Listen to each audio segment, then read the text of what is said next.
Vocês estão na quarentena toda sexta-feira. Não ia falar o horário, mas o horário depende do cliente, depende da pessoa que está sendo entrevistada. Estou fazendo mais 7 horas da noite. E hoje é com o Dr. Del Delambre. Eu não conheço ele pessoalmente, mas eu vi numa live do meu amigo André Arteste, e ele tem várias formações e criador, vou querer saber disso, da teoria da atenção, negócio de felicidade, e a gente vai conversar, vai bater um papo hoje. Essa live fica gravada no IGTV. Já chegou, vou chamá-lo.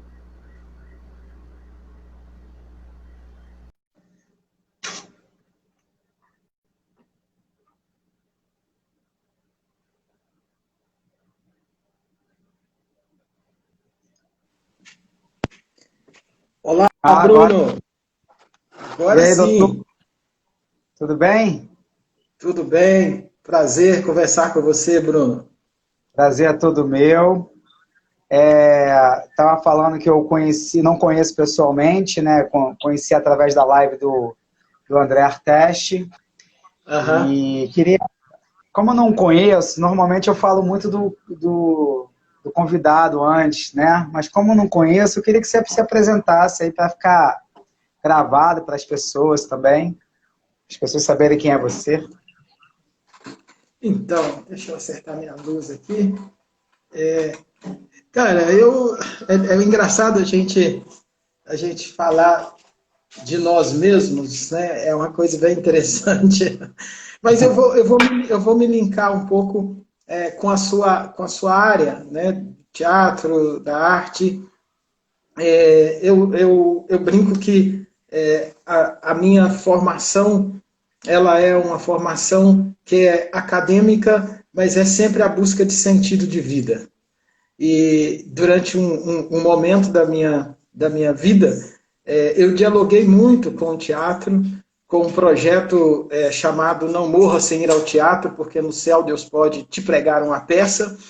Era um projeto que eu desenvolvi, que eu levava os alunos da faculdade para que eles tivessem contato com o teatro de uma forma um pouco mais espontânea, e sem eu necessariamente saber teoria de teatro e tal, era muito mais a noção de que o teatro, enquanto eu gastava muitas vezes 6 meses para dar uma aula de um conteúdo para o aluno entender o que aquilo ali tinha a ver com o sentido de vida dele, com um mês, ou melhor, com um dia ele indo assistindo um espetáculo, ele conseguia perceber com muito mais facilidade. E eu achava aquilo fenomenal. Então, uma das coisas que me define, de certa forma, é essa relação com a arte, com a espiritualidade também, com essa busca constante, quase que como uma vocação de sentido de vida, de tentar achar um caminho na vida que seja um caminho mais justo, mais humano, né? Que faça a nossa passagem aqui pela Terra ter um pouco mais de sentido. Então, sei lá, eu acho que eu me defino um pouco assim também. Eu acho que eu E, também me defino no campo da gratidão. É outra coisa que eu gosto sempre de deixar, de colocar isso. E a gratidão, ela não ausenta a dor, né? Ela não ausenta as grandes perguntas que a gente tem, mas eu gosto de trazer isso como algo que me define, porque eu sempre lembro essa história de pensar que um dia os meus avós, eles eram escravos praticamente, né, final aí desse processo no Brasil, e eles trabalhavam numa fazenda, eram livres, mas trabalhavam ainda numa fazenda, e a história que eu tenho, que eu pego, trabalho de memória com a minha mãe, com minhas tias, e sobretudo recentemente minha mãe me deu mais um dado da história, a gente fazendo um trabalho de história oral com ela, e ela me contando que o meu avô teve que fugir da fazenda onde ele trabalhava para ela, a irmã e a outra irmã poderem estudar, fazer o ensino fundamental. E ele coleta a minha avó, que era analfabeta, e ele também, analfabeto, coletam essa história da fazenda onde eles trabalhavam, porque lá o dono da fazenda explicava para as filhas a importância de estudar, mesmo tendo dinheiro.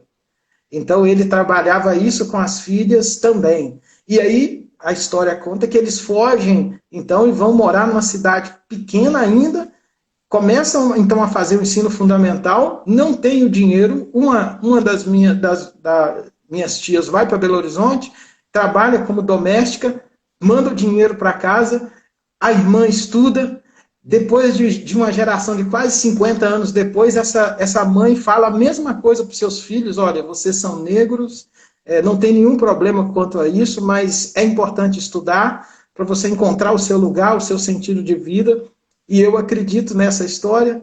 E um dia, quando eu estava voltando da pesquisa de doutorado que eu fiz na Alemanha, eu me lembrei que eu seria um doutor que, na verdade, era o sonho de 2 analfabetos, né? E ali, naquele momento, eu entendi o que era gratidão e o que era legado. Gratidão e legado é isso, é você entender que se eles não tivessem pagado aquele preço, porque passaram fome, eles tinham uma certa segurança dentro da fazenda. Quando sai para uma cidade com situação insegura, de medo, de transição, né, eles vão encontrar algo que eles não tinham, que era o novo. Mas ele paga aquele preço para olhar o futuro melhor das filhas. E depois eu, que nem o conheci, porque eles morreram, me beneficio disso a partir da experiência de sofrimento deles. Ou seja, eticamente. O que eu faço com isso? Eticamente. Vou guardar para mim? Seria ético, né? Se eu não, vamos dizer assim, eu tenho a minha parte no processo, que é estudar, entender as grandes oportunidades, ter uma pessoa de visão e tudo mais. Mas não dá para dizer que se eles não tivessem feito aquilo e eu tivesse nascido nessas condições, que eu teria essa oportunidade. Impossível. Impossível. Quando a minha mãe contou essa história, eu estava dentro do carro com meu irmão. E a gente estava levando a minha mãe na casa, numa pequena fase, um pequeno sítio que meu irmão tinha comprado. E eu falei com ele assim, eu gravando isso, né? Porque eu faço trabalho de memória com minha mãe e minha tia até hoje. E eu falei, olha só, se ele não tivesse feito isso, meu amigo, a gente estava lá trabalhando na enxada até hoje, meu brother. Simples assim, entendeu? Mas eu conto isso para dizer da gratidão, porque isso move minha existência muito, porque é o trabalho que eu faço hoje. Então tá todo um pouco costurado dentro dessa e outras experiências também. Né? Quando você teve esse sentido tão amplo dessa palavra e dessa energia da palavra, como é que foi, como foi essa mudança? Você já tinha isso já bem mais jovem ou teve algum momento que teve um estalo e por que esse estalo aconteceu? Então, é muito interessante essa pergunta sua, é bem legal, porque é isso que eu trabalho com as pessoas. Engraçado essa pergunta, que ela é uma pergunta muito central, porque, vamos dizer assim, até os 12 para 13, foi muita dificuldade, né? Financeira, uma família muito pobre mesmo, e para mim eu não vejo nenhuma crise com pobreza. A pobreza, se você souber lidar com ela, ela te dignifica. Agora, a pobreza tem um lado negativo que é a ausência de oportunidades. Então, isso aí eu retiro fora e luto contra a pobreza nesse aspecto. Mas existe um aspecto da pobreza que é interessantíssimo, sabe, cara? Que é você aprender a lidar com o dia de hoje. Você não tem plano de futuro. Você não tem plano. E é muito engraçado, Bruno, que quando eu dialogo, né, esse mundo existencial total que a gente conversa com todo mundo, é muito engraçado a crise existencial que uma pessoa de classe média muitas vezes tem, que a cobrança toda em cima para você ter a faculdade, para você ter o emprego, e aí se o cara quer ser artista, aí a família já acha estranho e já quer levar para o direito, já quer levar para outras áreas e tal. E às vezes, sabe, é engraçado isso, porque quando você nasce, que foi um pouco da minha experiência até os 12 para 13 anos, faltando tudo, o fato de você estar vivo já é tudo, entendeu? Quando você está entendendo? Então, a cobrança que se tem depois de um tempinho é justamente essa. Cara, sobrevivi, entendeu? Então, aí vem de novo o trabalho, né, da minha mãe, dos meus primos, dos meus irmãos, porque existia, então, eles começaram a financiar um pouco as condições melhores que eu teria. Isso aí foi um trabalho da minha mãe, porque eu, de certa forma, um pouco, eu e meu irmão, são 6 irmãos, eu e ele caçula, né, os dois de idade muito próximas, então a gente brinca que a gente pegou, já depois dos 13 para 14 anos, todos começaram a trabalhar. Então eles, um dia minha mãe chegou para mim e disse assim, olha, cara, hoje você vai sair desse negócio de borracharia que você faz lá, com 11 anos já trabalhava na borracharia, você vai sair, não vai vender picolé mais, acabou isso, você e o seu irmão, você vai estudar. Ela falou isso claramente para mim. Então, ó, estuda e acabou, a gente vai agora pagar um pouquinho desse preço. E aí eu realmente saí dessa borracharia, com 11 anos eu já trabalhava na borracharia, e aí passei a estudar e jogar futebol, era essa a minha vida. 12 para 13 anos, estudava e jogava futebol. E na cidade tinha um ensino fundamental legal, minha mãe professora, né? Então eu não podia brincar, porque tinha que estar ali sempre estudando, brincar de fazer coisa errada na escola, brincava fora. E aí eu fui fazer o curso técnico em Química, né? Porque aí, tipo assim, eu gostava de estudar, meu negócio mesmo era jogar futebol. Era isso que era a minha vida inteira, assim, era tudo futebol. Eu estudava para poder jogar futebol. Só fazia isso. Só que aí tinha já uma base que a minha mãe apertava ali, então não tinha outra opção e não sei estudar direito, porque ela estava ali. Mas eu queria mesmo era jogar futebol. Fui para a seleção mineira de júnior, e só que tive uma lesão, e aí fui cortada, aquele negócio todo, decepção. Mas, ao mesmo tempo, na minha cidade, de Timóteo, em Minas Gerais, tinha uma escola técnica perto da minha casa. Entendeu? E meu irmão tinha estudado lá o curso técnico de Química, e aí eu fiz esse curso técnico e logo já fui trabalhar, é um concurso que tem, né? Assim, é muito concorrido, e eu já entrei para trabalhar numa multinacional na área de Química, dentro do laboratório, e ali, tipo assim, acabou. A pobreza, vamos dizer assim, ficou para trás naquele momento, porque realmente, numa multinacional, estabilidade praticamente quase que para a vida inteira, era assim que funcionava, né? Era tão engraçado que lá você trabalhava 6 dias e ficava sem trabalhar 4. Era assim, porque você trabalhava de 2 dias de manhã, 2 dias de tarde para a noite, 2 dias de noite e ficava 4. E muitas vezes a gente trocava o horário com o colega e ficava 6 dias sem trabalhar. Assim era o processo. Só que aí eu tive a minha primeira crise existencial, que foi a grande pergunta que eu fiz a mim mesmo, se eu queria passar a vida inteira num laboratório químico. Porque eu já sentia, meu coração já pedia que eu sentia que eu tinha nascido para trabalhar com pessoas. E aí eu fiquei lá uns 4 para 5 anos, e aí entrou a espiritualidade também, que foi fundamental para mim nesse momento, porque era uma pergunta existencial. Aí um dia cheguei e chamei minha mãe, meus amigos e tal, e decidi vir para o Rio de Janeiro estudar e tal. E nessa época eu estava muito ligado a uma base de uma igreja batista também, que foi muito importante. Essa igreja me ajudou muito, porque pô, você chegar no Rio também sem nenhuma base, e aí logo eu fazia tanto a teologia como a pedagogia, e eu comecei a fazer um estágio no centro do Rio de Janeiro em 2 projetos. Isso foi muito importante para mim, que eram projetos sociais, que era o que eu amava mesmo. E ali parece que veio o estalo mesmo, entendeu? Tipo assim, cara, isso é o Brasil. Isso, porque a gente lá não conhecia nada disso. Entendeu? Por mais que você tinha a dinâmica da dificuldade, mas, tipo assim, se faltasse uma coisa na casa da gente, o vizinho dava. Se faltasse, você ia lá e almoçava na casa da sua tia, na casa do seu primo. Então, tipo assim, era tudo muito comunitário. Quando eu cheguei no Rio, e com 6 meses eu passei a ser o coordenador do projeto, e aí eu tinha que treinar as pessoas para ouvir, e aí era muito legal, Bruno, porque era no centro nervoso ali mesmo do Rio, né, Candelária, e aí do lado da Candelária tem um centro comercial muito forte, e aí eu ouvia no mesmo lugar, tipo assim, de segunda a sexta, o grande empresário em crise, porque teve aquele problema da Bolsa, e o cara que veio de Minas, de Brasília, de qualquer lugar, para conseguir a vida no Rio e não conseguia nada, e virava morador de rua. E a gente ouvia os dois, olha, cara, essa para mim assim, foi talvez a minha primeira necessidade de ter que tomar uma decisão.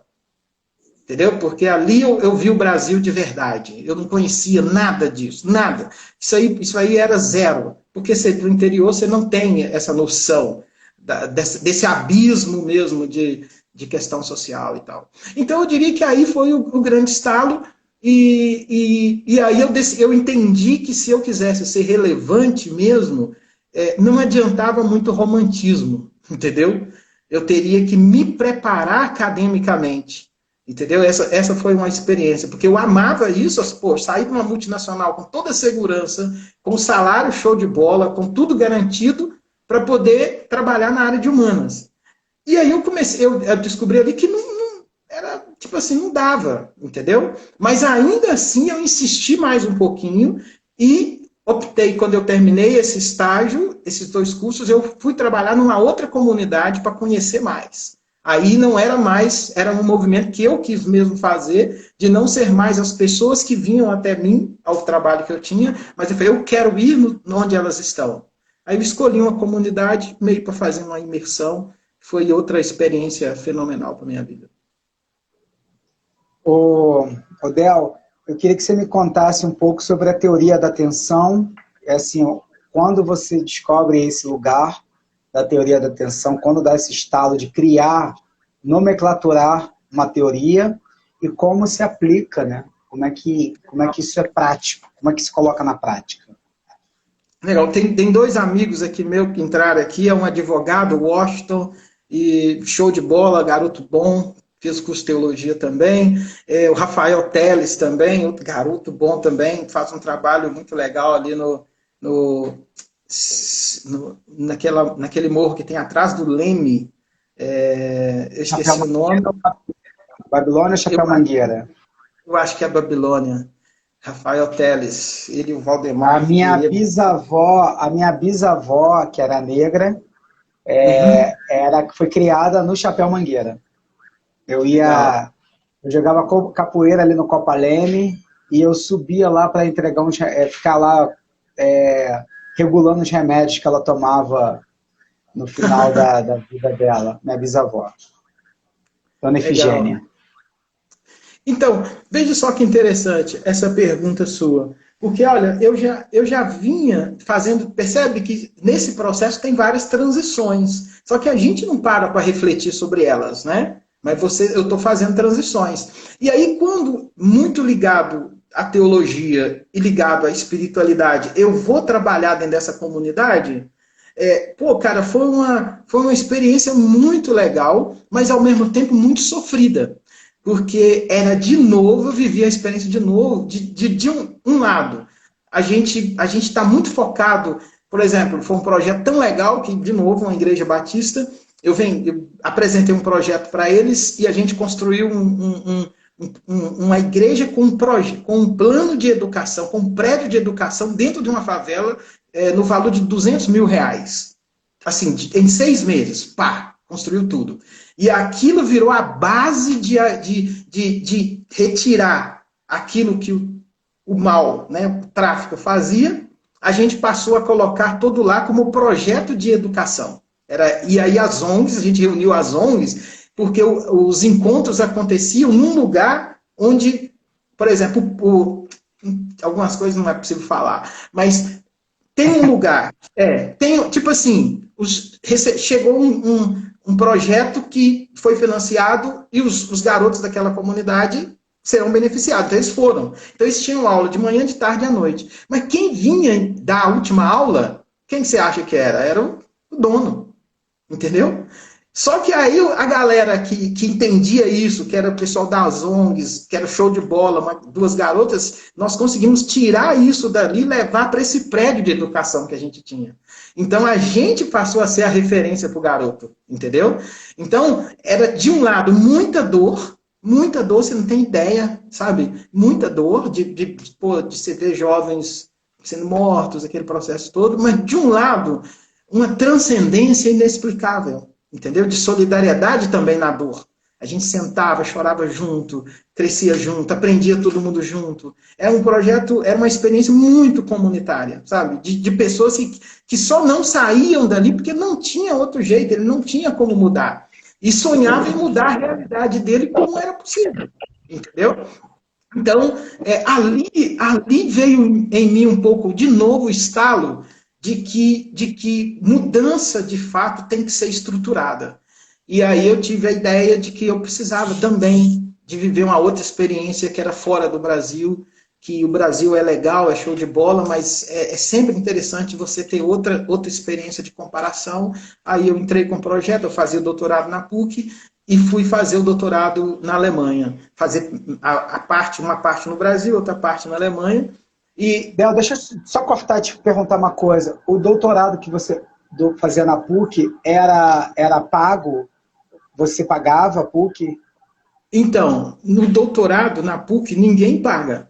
Porque quando Não você paga. chega no doutorado, a regra de... Por exemplo, eu não sei, mas a regra de qualquer doutorado sério é que você é um pesquisador. Então você tem que receber, entendeu? Porque você está desenvolvendo uma pesquisa para ajudar algum tipo de área, para resolver algum problema. Então, se você trabalhar, você não tem tempo para você ler os livros, você não tem tempo, por exemplo, para sair do Brasil e ficar 2 anos estudando fora.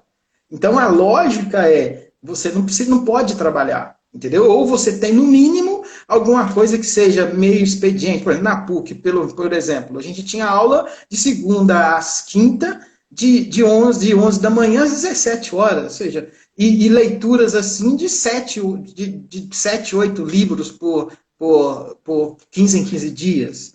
Então, assim, ou você tem um trabalho que é relativo, que ele seja muito possível, ou então é difícil você acompanhar para fazer uma coisa séria, né? Tipo assim, no mundo inteiro tem tudo é possível, entendeu? Mas até onde eu conheço das universidades sérias no Brasil, você concorre a uma bolsa. Você entra, né? E aí você... Mas essa sua formação... desculpa. Ih, caiu.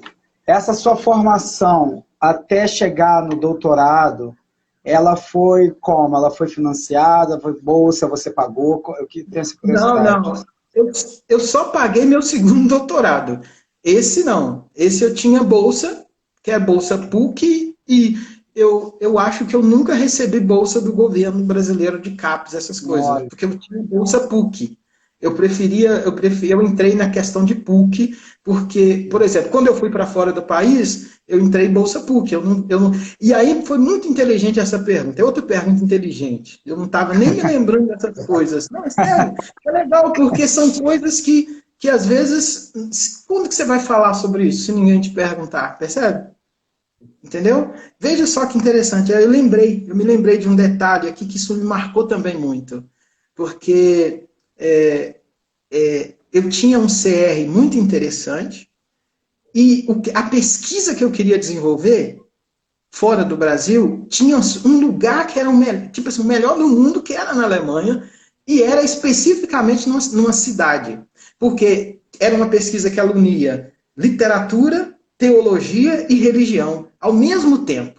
E aí tinha um centro numa universidade de Tübingen, que lá era tipo assim, cara, os melhores do mundo, até o Ratzinger passou por lá, entendeu? O ex-papa, até ele deu aula lá. Então eu falei, cara, é para lá que eu vou. Só que aí, tipo assim, eu me esbarrei no alemão.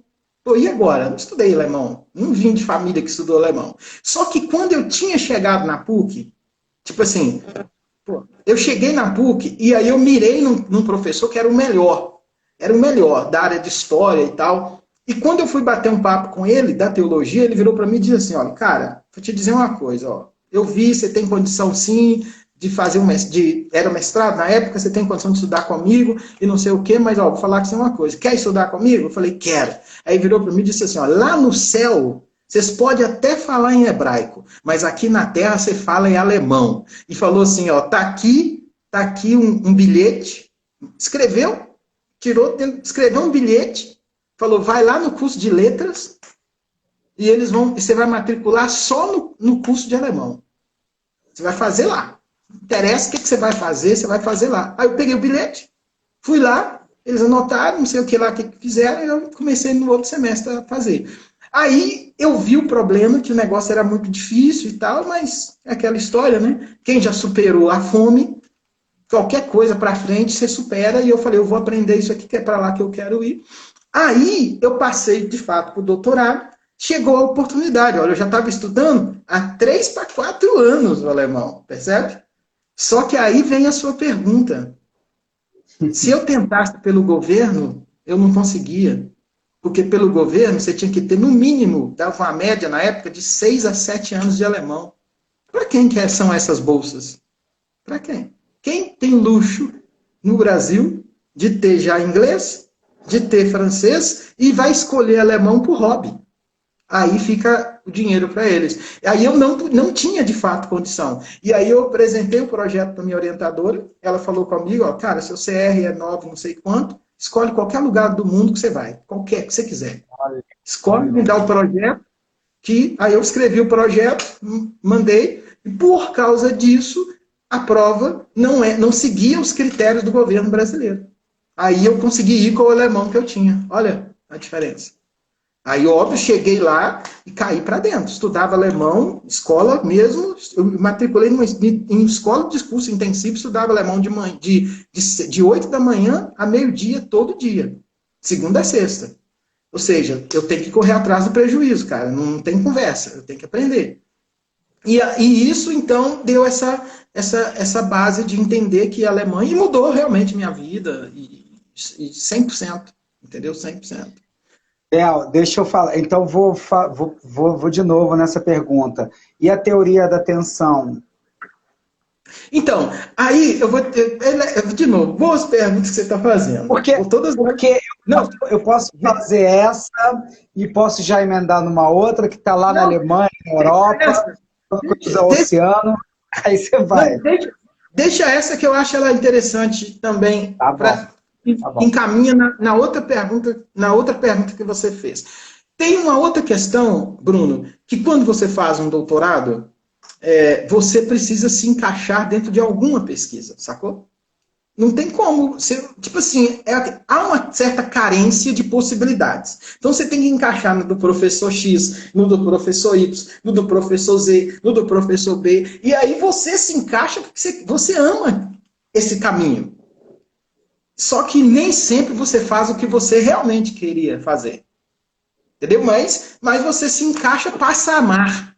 Só que eu, cara, tipo assim, aí eu fiz, e eu vivi essa experiência profunda de centro do Rio, de vir de uma cidade do interior, de trabalhar dentro da comunidade. Eu falei, não, cara, eu quero ajudar a impactar a sociedade. Qual é o grande tema? Sustentabilidade. Aí eu já inseri esse tema dentro da minha tese de doutorado. Foi o pouquinho que eu consegui colocar, vamos dizer assim, de mim, realmente que eu briguei, que não tinha, ninguém fazia isso, dialogar teologia com mudanças climáticas. Então foi o pouquinho que eu consegui fazer de mim lá dentro. Quando eu terminei, eu falei, pô, agora eu vou brigar. Eu tinha a intuição de que eu estava no caminho certo, só a intuição, mas eu não tinha certeza. Aí o que eu fiz? Eu saí da teologia e pulei para fazer uma pós-graduação em mudanças climáticas. Ou seja, não tem nada a ver com teologia. Entendeu? Na Federal do Paraná. Aí já tinha concluído. Aí veio o estalo, cara. Quando eu comecei a debater com os caras, tudo de exatas, todo mundo querendo ganhar dinheiro, todo mundo querendo... Mas mesmo assim, focados em entender quais são os grandes impactos das mudanças climáticas no Brasil e no mundo... Eu falei, esses caras têm algum link com a minha busca também. Aí eu comecei a entrar no caminho deles. Aí olha que loucura, Bruno. Voltou aquela química lá de trás, que eu achava que eu tinha esquecido. Porque a grande questão das mudanças climáticas são os gases de efeito estufa, que é química. CO2, o enxofre, processo de compensação de carbono. Aí eu peguei um pouquinho disso para eu linkar com eles e comecei a trabalhar com eles sentido de vida. O que está por trás disso? Qual é a grande questão? Vocês acham que é só uma questão de poluição? Mas será que o modelo de desenvolvimento, a gente também não pode pensar ele? Mas e onde entra o ser humano nesse processo? Onde que está tudo? Qual é a visão mais inteira desse processo? Aí eu vi que realmente nós nos linkamos. Eu falei, cara, deu certo. Agora eu tenho que achar o meu próprio caminho. E isso já como professor universitário e tal. E aí eu decidi, então, que eu ia voltar para a Alemanha para fazer um doutorado lá. Aí já na área de sustentabilidade mesmo, eu me apaixonei, falei, cara, é isso que vai ajudar que eu vou ajudar a deixar um legado. Fiz uma prova, mediado por um amigo, passei, só que aí veio o problema. Essa universidade, de novo, uma das melhores universidades de sustentabilidade, de educação para sustentabilidade da Alemanha, eles não aceitaram que eu fizesse o doutorado indo e voltando. E eu tinha convicção de que eu tinha uma contribuição para dar no Rio de Janeiro. Porque eu discuti desenvolvimento urbano no Rio, aí eu mergulhei no Rio de Janeiro de verdade, nas questões favela, asfalto, rico, pobre, zona oeste, zona sul, zona norte. Eu passei a entender a cidade para pensar o desenvolvimento urbano na cidade, para então chegar no final e dizer, então, como é que a gente constrói uma cidade sustentável para todo mundo? Essa era a minha questão. Aí a minha discussão é, qual o sentido de eu ficar 4 anos na Alemanha se eu quero melhorar o meu país? Se eu ficar 4 anos, cara, nessa cidade eu não vou voltar. Porque é uma questão de estabilidade, é uma questão de lógica. Brigamos, 3 anos. Eu e o chefe do departamento, que era o meu orientador, e aí eu fiz entrei com um documento e ele falou, cara, é sua última chance. Se eles não aprovarem esse documento, perdeu, você perde seu doutorado. Conclusão, perdi o doutorado. Mas eu fiz consciente. Não, eu fiz consciente, cara. Eu falei, eu não quero voltar, irmão. Eu quero contribuir com o meu país, simples assim. A vida é assim, cara. Só que aí aconteceu, sabe o quê? 3 meses, eu fui dar uma palestra no Museu da República. Quem estava lá? Reitor da Universidade de Portugal. Ele virou para mim e falou, cara, isso aí que você falou é fenomenal. Não quer fazer um segundo doutorado? Não, eu falei, não, cara, já estou traumatizado. Aí falou, não, cara, vamos sim. Falei, mas por quê? Ele falou, eu vou te orientar e eu sou o reitor. Nós vamos construir tudo isso do jeito que seja lógico naquilo que você propor. Agora, saiba que você vai ter que provar que você é bom. Você vai ter que provar na tese. Porque se você fizer totalmente diferente de todo mundo, na forma de fazer, vai e volta, você vai fazer do jeito que você quiser. Mas você vai ter que defender a tese. Do jeito que eles pedem. Eu falei, partimos para dentro. Na outra semana eu estava. Aí eu comecei a me colocar todo no trabalho. Aí eu trouxe arte, que eu já amava teatro, eu trouxe música, eu trouxe a parte da química, eu trouxe a experiência do centro do Rio de Janeiro, eu trouxe a cidade do interior de onde eu nasci, eu trouxe a teologia com as minhas grandes perguntas existenciais. Eu trouxe a escuta das vovós, que eu gostava de ouvir as vovós da favela. Eu trouxe todo mundo para criar o processo. E aí eu tive a sacada da ideia de que a gente estaria vivendo aí uma grande transição no mundo para chegar, então, nessa discussão específica de tensão, mas pegando especificamente também a história do Rio de Janeiro, né? A história do Rio, essa tensão entre desenvolvimento sustentável para uns e insustentável para outros. Ou seja, ali já tem um pouquinho da tensão que depois eu ia entender ela melhor com a ajuda desse cara lá de Portugal. Aí será talvez a sua segunda pergunta. Muito bom. Eu adorei essa frase do desenvolvimento sustentável para uns e desenvolvimento insustentável para outros. Adorei, eu anotei aqui. Que é, na verdade, esse aqui, né? E... É um livro, né? É um dos primeiros, é um dos livros dessa outra época que eu estava muito focado em entender isso. Aí eu escrevi um livro sobre desenvolvimento insustentável. Aham. Deixa eu te perguntar, você também define o negócio de felicidade? Está ligado, está interligado, ou está tudo interligado, me parece, pelas seus estudos, né, e suas práticas. Mas eu queria que você explicasse um pouquinho do negócio de felicidade que você coloca então, Bruno, também.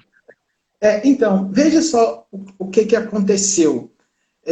Num momento em que então falo, caraca, então é isso aqui, eu termino meu processo de Portugal, foi fenomenal a devolutiva deles, e aí eu passo realmente a acreditar, e foi o mesmo cara que me viu, foi o mesmo cara que me deu de fato o insight.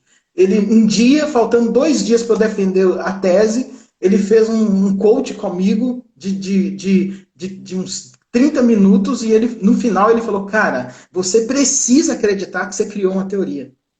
Se você não acreditar que você criou a teoria, na hora que você for defender agora, você vai ser reprovado. Sim. E aí ele me deu um bizu, assim, aquele negócio que virou a chave. E aí eu passei a entender mesmo e passar a trabalhar com a perspectiva da teoria da atenção. E aí, assim, da forma mais simples. O que é a teoria da atenção? Da forma mais simples, para você entender onde que se encaixa o negócio de felicidade. Nascimento do mundo novo dentro do mundo antigo. É o momento que nós estamos vivendo. E esse momento tem aqui no meio uma grande tensão de uma forma que nunca existiu na história da humanidade. É como se eu e você, nós nascêssemos em uma época que tem elementos e tem algumas coisas que nunca existiram. Nunca existiu. Desse jeito, não. E a gente tem a chance, então, de colocar aqui dentro alguns fundamentos para que as próximas gerações elas possam construir alguma coisa. Qual é a grande questão que a gente tem? É que nos outros tempos, a marca da mudança ou da transição não era a exponencialidade. Você tinha transições que elas tinham características de formas marcadas por uma certa linearidade. Alguma coisa que fazia esse pico, mas vinha alguma coisa mais retilínea para você pelo menos dizer assim, ó, estamos indo para aquele lugar ali. O momento que a gente está vivendo, por causa de alguns fatores, sobretudo essa dinâmica da exponencialidade, marcada pela inteligência artificial, marcada pelas novas tecnologias, marcada pela falência, por exemplo, das grandes instituições em resguardar as nossas dignidades. Isso aí é uma coisa também nova, de certa forma, e é aí que você vai abrir espaço para o surgimento de uma série de tentativas, vamos dizer assim, bipolar, de resolver o problema. Então, você tem a bifurcação e encontro de uma série de coisas que não existiam antes, e isso coloca como característica central da nossa época, e a minha defesa, a minha tese, de que a tensão ela será uma questão, é uma questão. Agora, ela não precisa ser uma tensão que gera o conflito. Ela pode ser uma tensão que gera o nascimento da vida. Que é onde eu, você e outras pessoas, a gente está tentando trabalhar. Porém, se a gente não trabalhar alguns fundamentos, sobretudo, cobrir necessidades que não podem deixar de ser descobertas. Isso aí seria a responsabilidade da democracia. Dos governos democráticos. Se eles não conseguirem cobrir algumas necessidades, você abre margem para algumas pessoas que têm propostas sinistras de meio que encantar algumas pessoas. Essa é uma questão. A outra questão é o próprio conceito de desenvolvimento. Porque se você discute hoje no mundo inteiro, e aí, ano passado, nós discutimos isso muito na Universidade de Münster, na Alemanha, se o conceito de desenvolvimento, ele de fato não consegue, por exemplo, uma coisa simples, Marcelo, Bruno, você não pode viver para trabalhar. Você tem que ter o trabalho como dignificação do seu processo de vida. Se você passa a maior parte do seu tempo trabalhando, qual é a sensação que você passa depois de 5, 10, 12 anos? É que você não viveu, você trabalhou. Então, a minha primeira questão é a seguinte: vamos entender essa tensão. É um grande trabalho que eu tenho de pegar os grandes polos de tensão e sempre ter que colocar um do lado do outro. Esse é o primeiro. E aí, se você quiser fazer alguma pergunta sobre isso, eu posso aprofundar um pouquinho, só para você entender o que significa, dentro desse contexto, um negócio, então, de felicidade. Eu quero deixar você continuar falando, que eu estou aqui chapado te olhando. Eu tô habituado aqui, então vamos lá, veja só, vou te dar um exemplo dentro da sua área. Boa. Se a gente pega o número de pessoas do modelo passado, modelo mais voltado para o racional. Quando o camarada chegava e falava para a mãe dele assim, olha, eu quero ser ator. Cara, em inúmeras histórias, e hoje eu acompanhei e faço acompanhamento com algumas pessoas, no que a gente chama de sala inteira, e eu acompanho uma atriz, e a questão que ela trouxe foi essa. Poxa, ela demorou mais de 15 para 20 anos para ela ter coragem de poder viver a plenitude de algo que ela já sabia desde os 5 anos de idade. E por que ela não vivenciou isso? Porque o modelo de produtividade e de felicidade que a família estava muitas vezes fundamentada era um modelo dessa visão mais racional, vamos dizer, do QI, vai para o direito, vai para a matemática, não sei o quê. Isso tudo é fruto de um tipo de paradigma. E qual é esse paradigma? Qual é esse paradigma? Ele está muito voltado por um tipo de produtividade que marca como resultado. E quando você pega uma pessoa que deseja, por exemplo, ser um ator, ser um artista, não sei, a primeira coisa que a família pergunta é, meu Deus, qual vai ser a produtividade dessa pessoa? Qual vai ser o resultado financeiro que ele vai pagar, trazer para a gente? Qual vai ser, como é que ele vai fazer para pagar as contas dele? Isso tudo, Bruno, é fruto de um tipo de paradigma, que está agora em tensão com um novo paradigma, ou um novo modelo. Qual é esse novo modelo, então? É que muitas pessoas, por exemplo, você pega, eu trabalho com negócios, né, treino alguns executivos, e a pergunta deles é o seguinte, cara, por que essa garotada, rapaz, trabalhando numa grande corporação, eles mudam de emprego por R$ 100? Eu falei, é mesmo? Eles estão saindo da sua empresa por causa de 100? Eu falei, rapaz, mas estão saindo por pouco, hein? Ele falou, não, rapaz, é R$ 100 para menos. É para ganhar menos, Bruno. Mas ganhar menos para ter o quê? Tempo. Ganhar menos para ter o quê? Para poder ser feliz. Ganhar menos para poder o quê? Para poder passar tempo com as pessoas que ele ama.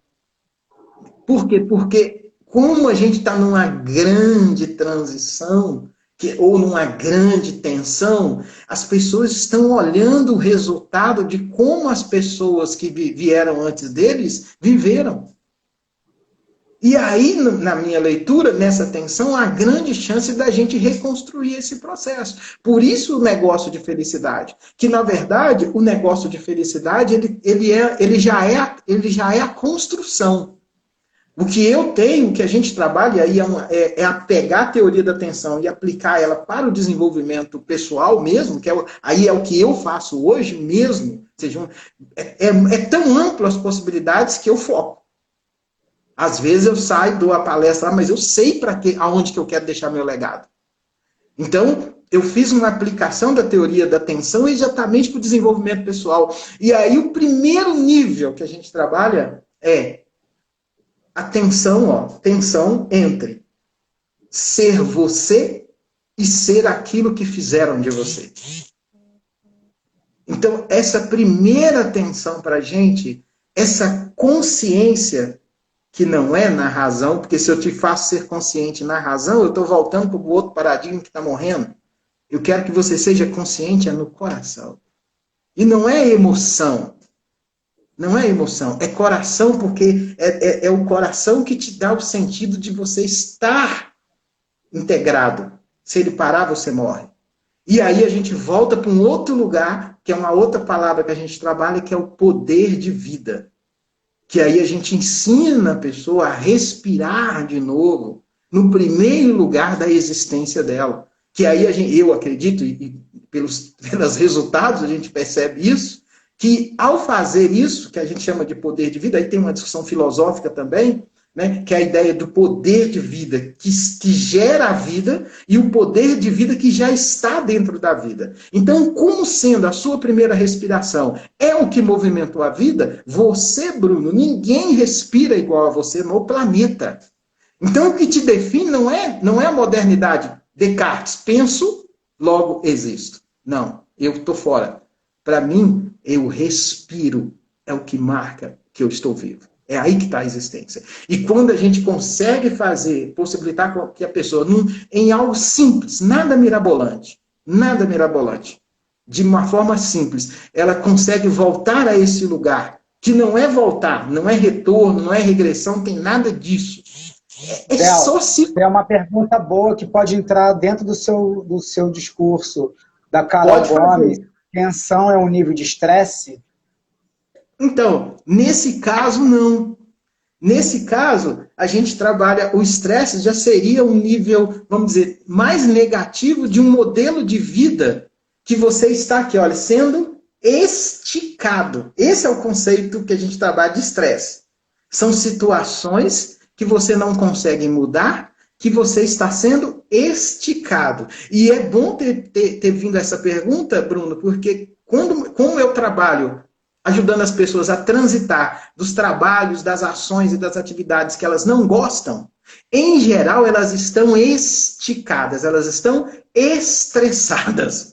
Entendeu? E aí o que eu mostro para elas? Não, nós vamos transformar o seu estresse em tensão. Por quê? Porque a tensão, ela joga você para algum lugar.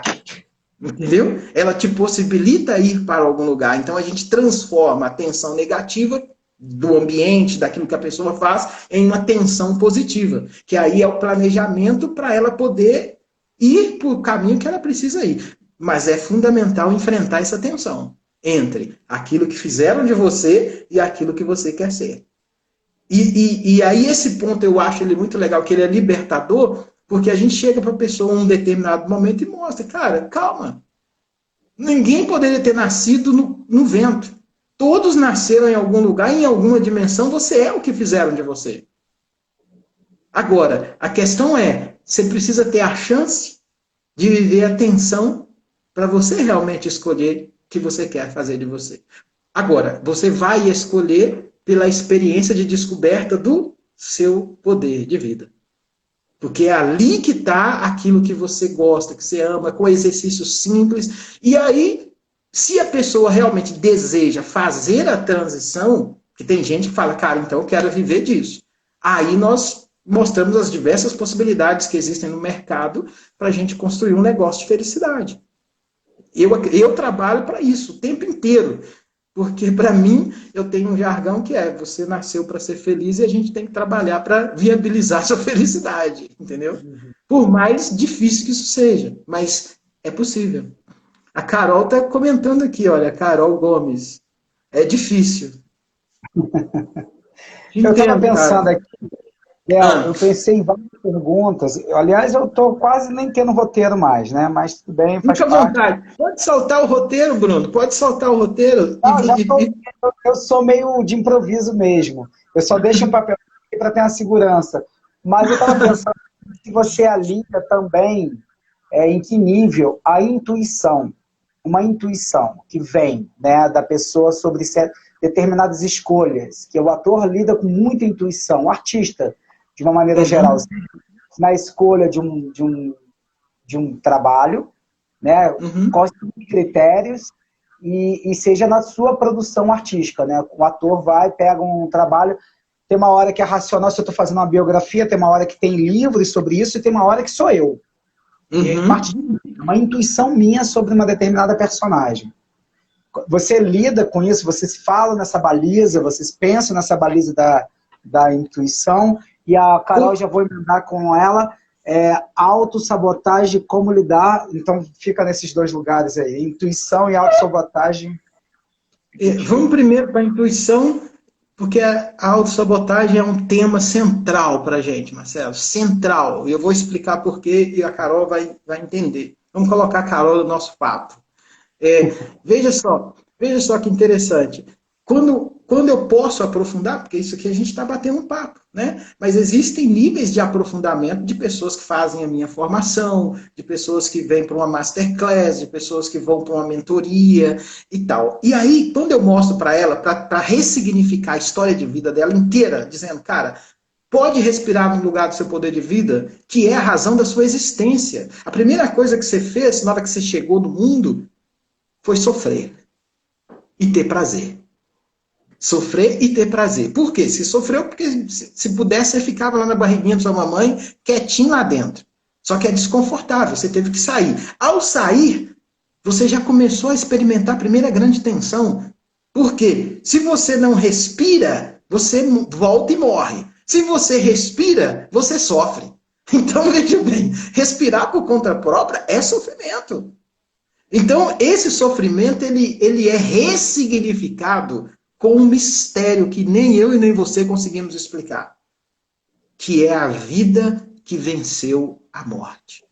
Naquele momento, a vida venceu a morte, porque você veio e você assumiu ali o risco de tudo que acontece em torno da gente de não ter ficado lá. E tudo isso não é no racional. Por isso que a intuição é interessante. Não é no racional. Nenhuma criança tem noção disso que a gente está conversando. Mas ela exercita isso intuitivamente.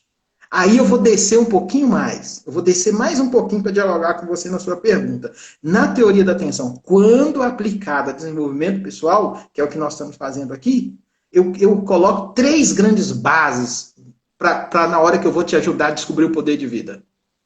De um lado, espiritualidade. Do outro lado, arte.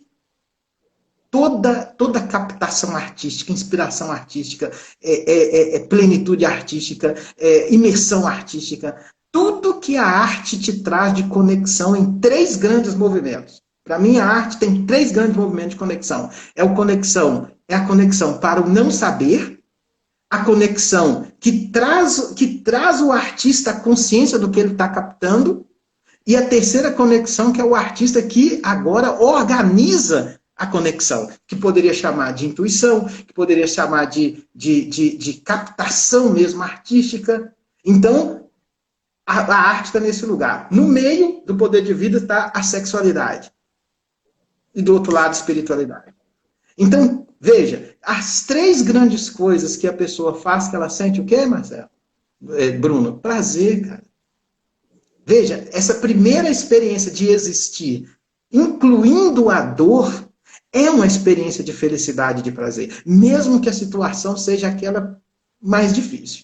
Então, nesse caso, sendo bem objetivo, essa intuição é, na verdade, esse ser se reconectando com aquilo que existe de mais pleno no universo, que é o próprio mistério do universo, que a gente não consegue captar. É igual uma vez um cara tocando um tremendo piano, extremamente racional, ele sabia fazer tudo aquilo ali racional, e de repente, ele falou que parou e começou a chorar. Ele falou que chorou. Aí perguntou, mas por que você está chorando, cara? É porque por mais que eu tenha razão, eu estudei, eu sei as melodias, eu sei as notas, eu sei toda essa composição, mas o encontro dessas melodias com outras, eu tenho consciência que eu não consigo fazer sozinho. Alguma coisa tem que ter acontecido aqui para eu... Você entendeu? É a forma que eu consigo falar sobre isso. Né? E aí cada um vai dar um nome para isso a partir da sua matriz. Entendeu? Para mim, né? Eu acho que aí entra... Aqui que entra o embrolho do que você falou da intuição. Entendeu? Que eu acho que é fenomenal. E, o Del, a gente vai ter que abrir uma segunda, tudo bem para você? Pode, bora. E aí eu queria, já que você viesse, com uma pergunta que eu vou te fazer, o método GANS. Boa pergunta, de novo. Porque, veja só, Bruno, a gente está podendo aprofundar coisas aqui bem legais. Se uma menina, uma vez, quando eu estava dialogando com ela na Alemanha, depois que eu apresentei, a gente reuniu uma galerinha de estudantes, assim, e aí eu expliquei a teoria da atenção e falei, agora eu queria que vocês aplicassem isso para a realidade da Alemanha. Veja só, se a gente tem o nascimento do mundo novo dentro do mundo antigo, e isso é fato, nós temos 2 realidades. Nós temos pessoas que têm um mindset de uma época, e você tem pessoas que têm um mindset de outra época. E essas 2 pessoas estão convivendo o quê? Juntas. Agora, pega isso aqui que eu estou falando com você e amplifica isso para uma sociedade inteira. Ou a gente aprende que o fato do Bruno ter um mindset diferente, que vai influenciar na forma como ele vive, na forma como ele acredita, na forma como ele escolhe, na forma como ele tem a postura, na forma como ele se veste, na forma como ele faz as escolhas. Se eu entendo que isso é verdade, essas outras escolhas de outras pessoas serão também radicalmente diferentes. E aqui nós temos uma tensão. Aí a pergunta é, como é que eu resolvo isso?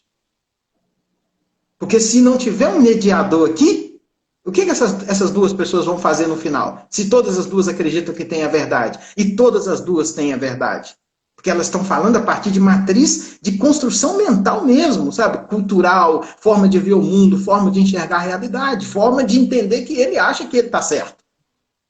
Se não tiver o mediador, é morte. Um vai demolir o outro. Então, aqui está a ressignificação de que a tensão não é um problema. Ela é apenas, aqui nesse caso, uma forma diferente de você ver a vida. Porque você nasceu dentro de uma realidade diferente, o outro nasceu dentro de outra realidade diferente. Quando isso acontece de forma, vamos dizer assim, mais natural, na troca das culturas e tudo mais, ok. O problema é quando isso é a característica de uma época inteira. Que é o que eu defendo. Isso é uma característica de uma época inteira. De você ter uma geração inteira que pensa de um jeito e no mesmo lugar, e a outra geração que pensa completamente diferente também no mesmo lugar. E aí, então, você vai ter que agora separar os modelos de tensão. Quando você separa modelos de tensão, você consegue perceber o que esse cara está dizendo, o que esse aqui está dizendo. Você pega esses modelos de tensão e se distancia deles. Quando você se distancia deles, você vai ter uma visão o quê? Inteira. Método Gantz. Se a teoria da tensão é uma forma de detectar as tensões para que um não mate o outro, o Gantz é uma forma de você tomar decisões rápidas dentro da tensão. Ele te ajuda a ter uma leitura mais ampla. Isso aqui se aplica a qualquer situação de tensão. Eu estou te contando uma, mas a gente já tem estudos de outras áreas, para você, então, tomar decisão, até porque não é mais só duas mentalidades diferentes. Adivinha qual o outro ingrediente que está no jogo? Exponencialidade. Tudo muda como se fosse um vapor de água. Se tudo muda como se fosse um vapor, o que é certo e o que é errado? Como é que a gente vai ter coerência? Aí você tem que se distanciar, e quando você se distancia e coloca os modelos de tensão, mesmo mudando rápido, você vai ter os fios condutores que você vai ter que observar para tomar a decisão. Então, E é o muito método bom Gantz... você falar. Desculpa te cortar, Léo. É muito bom você falar isso, porque na arte você precisa de um ponto de vista de fora, né? Um ator, uma atriz, ele produz o que ele está fazendo, mesmo que ele seja um performer, e ele se autodirige, ele vai ter que ter sempre um ponto de vista de fora. Ou seja, vai ter que ter sempre um ponto de vista que não esteja naquele vulcão emocional. Vai ter que estar olhando de fora para te balizar em outros lugares que você, de repente, tão envolvido em certas emoções, você não veria. Por isso que tem sempre diretor, né? muito Mesmo bom. dos altos performances. Ele vai chegar uma hora, ele vai ter que chamar alguém antes de apresentar isso para o público, para olhar e falar, não, vai por aqui, tenta aqui, estou olhando isso, mas a sua comunicabilidade está assim, para mim. Ué, mas eu estou passando isso, tá, porque tem que ter alguém de fora para te dar um feedback. Você acha que está passando, tem aquela famosa coisa o ator está muito emocionado, aí está chorando, ele está muito emocionado, aí, e aí, gostaram? Foi bom? Foi boa a cena? Não, não senti nada não, cara. Não passou pra fora, entendeu? A emoção ficou ali dentro dele. E não comunicou, não atravessou que ele estava fora. Del, vamos abrir a segunda, senão a gente vai cortar nos segundos finais aqui e a gente não termina. Eu vou fazer logo umas provocações. Quais são as diferenças da Europa com o Brasil, dentro do que você procurava, você conseguiu o que você desejava lá? E por que tantas formações? Você já falou mais ou menos, né? Onde essas formações, você já também falou, mas pode falar mais um pouquinho para as pessoas que chegaram agora, onde essas formações todas, você não falou da museologia, eu ainda não falei. Onde elas se coincidem?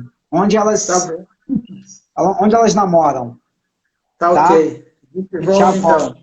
Obrigado, pessoal. A gente já volta. Fiquem aí. Só vou dar um tempinho de salvar essa live aqui. A gente vai voltar agora aqui. E vocês que estão aqui, eu vou encerrar para começar de novo e a gente volta com o Marcelo. Tá encerrando aí? Eu estou em outra... Com o Estou em Bruno, outra Del. plataforma aqui, Marcelo, também.